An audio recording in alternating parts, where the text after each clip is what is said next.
addicted. I enjoy him, and he's my best friend. No, aside from those reasons, because you need intervention. So and you lack, like your psychiatrist said, you lack good judgment, and you do things. I do a show with you, don't I? So he is the ultimate troll. Okay, I can't stand trolls. I'm tired of them. If you want to say something on the internet, you got to come out and say who you are. I went through my Facebook one time. I just couldn't stand anymore with these trolls, right? And if I couldn't prove that the person exists, that somebody knows them or whatever, I deleted them. And I deleted 150 people in like 2 days because I can't stand it anymore. What a bloodbath! It's like one of Stalin's purges. I just got rid of them. I said, get out of here, because these people. Isn't that what the Nazis did to the Jews? No, How is what you did any different? It's like these people send me friend requests. I don't even know them from Adams, right? I never send out friend requests unless I absolutely know the person, right? But if they don't know me, they send them to me, which I don't mind. But I got to be able to establish that they're real. And then they show up on my wall to argue against me, and that's just like, get out of here. You know what I mean? I don't have time for this. But this bothers me that this anonymous girl from Stern, right? She's got a lot. I don't even know if she exists. This whole story may be one big lush and horror bubba you know, as a joke. I could see like some guy, I could see like Chaim Amalek doing it just to stir crap up, you know, just to do it. And I don't believe that there is that there was a woman who actually wrote it. I'm not convinced. I don't believe it.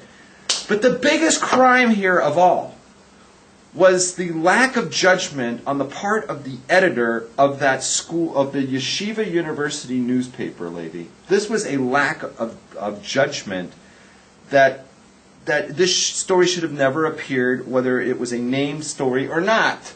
Whether the person identified themselves or not, it has no place in a Yeshiva-sponsored newspaper. This has no business there. It's like, the next story is going to be, hey, the day I ate at McDonald's was, you know, and it's going to be like, anonymous, you know, boy from, what is it, YU, you know, hey, I got to eat the Big Mac with you, and, you know, it's like, what is this, right? This becomes like on the same level as driving cars in Eretz Israel. This is like... On Shabbat. On Shabbos, right? I'm driving on Sundays. Oh yeah, I have no problem with that. But, you know, this is like another low moment. This had no business in a yeshiva newspaper, right? In a college newspaper, I don't care, but this had no business as the officially one. So they did the right thing, and they said, you know what, get out of here. So they parted ways with the yeshiva, apparently, and they like made it like their own thing. And then you can print whatever Lashon Hora you want. Be like Levi, you know, claim to be from, but at the same time, like, fill your blog up with Lashon Hora all over the place to the point where people say, oh, he's not even Jewish. And I'd just like to say a few words from the heart. Girls, don't get alone in hotel rooms with members of the opposite sex who you find attractive and drink alcohol and take off your bra if you don't want to do the walk of shame the next morning. Like a lot of girls think, oh, I'll just go to the hotel, have a few drinks, take off my bra, you know, and we'll study the path of the righteous, and all will be well. But no, that just leads you down the garden path, and before you've known it, you've like given away, you know, a very precious part of you that can never be recaptured. So, and I'd just like to say, for my part, that I'm sorry I didn't realize this girl went to Stern. And I didn't realize that she was froom, and it was wrong of me. But that was the old Luke, and now I'm Levi, and I don't do that sort of thing anymore. So I would just like to say that to the Jewish community. Okay, I don't understand what that was all about. So, anyways, so that's basically the story, and that's my opinion on it. The story, you know, it's unfortunate that the person couldn't come out if it's a real story and give their name, get some guts. Right? And I'm not, and because they didn't, I don't believe that it happened. And since I don't know if it happened or not, it should never have been printed anywhere. Because I can't stand anonymous stories. And in the last place where the story was true, or whether it has a name behind it or not, it should never be in yeshiva paper. So shame, shame, shame on the editor-in-chief at the supposedly yeshiva university. It's and a terrible yeshiva story. girls, please keep your bras on and don't drink in lonely hotel rooms with men you find attractive.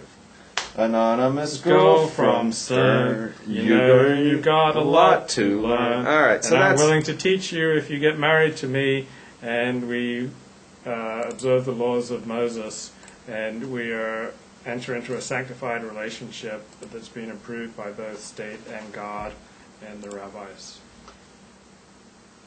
What the heck happened over there? All right, so that's the story on that. Now you want to move on with the parsha? We're running out of time. Yeah, let me have a look at my notes. All right, I'll Oh, so a lot of rabbis like Tim Tebow because he's doing these public Tim Tebow. He's doing these public displays of prayer. Like he's probably the most public prayer in the world today, and he's winning games. Right.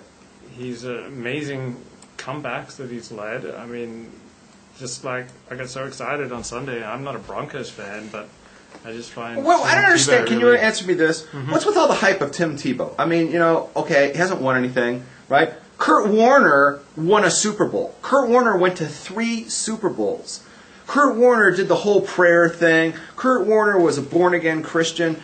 After everything that Kurt Warner did, and come back and he won the Super Bowl and with the pass to Isaac Bruce and everything, and as soon as he throws a touchdown pass, he's going to get down on a knee and do the cross thing and everything. So why has Tim Tebow suddenly become like this poster child for Christianity? What about Kurt Warner was a quarterback who won a Super Bowl? I don't get it. Well, because Tebow is even much more out there than Kurt Warner. Kurt Warner went on the radio and said Tebow should dial it down with his Jesus talk. Kurt Warner said that? Yeah. I think he's had a few too many concussions. Kurt Warner was like the ultimate. He was the ultimate born again with all the outward. I don't Not get as it. out there as Tebow. Also, Tebow's interesting because he's got so many haters. Because his throwing motion's so awkward and slow. Because so many people said that he doesn't deserve to be an NFL quarterback. He'll never make it as an NFL quarterback. Because like his own coach and general manager clearly didn't want him. They didn't draft him. They were stuck with him. They were basically forced to play him by the fans. He was basically their 4th string quarterback. Oh, at the beginning of the season, their, they sucked. They're getting their butts kicked by San Diego. The only way to keep their heads is to play him. Then he basically leads the team back. And he just keeps these amazing... Like on his first game as a starter, he did something that has never been done in NFL history. He brought a team back from 15 points down with less than 3 minutes to go. That has never been done in NFL history. Tim Tebow did it on his first start. So all right. He keeps doing these amazing fourth quarter comebacks.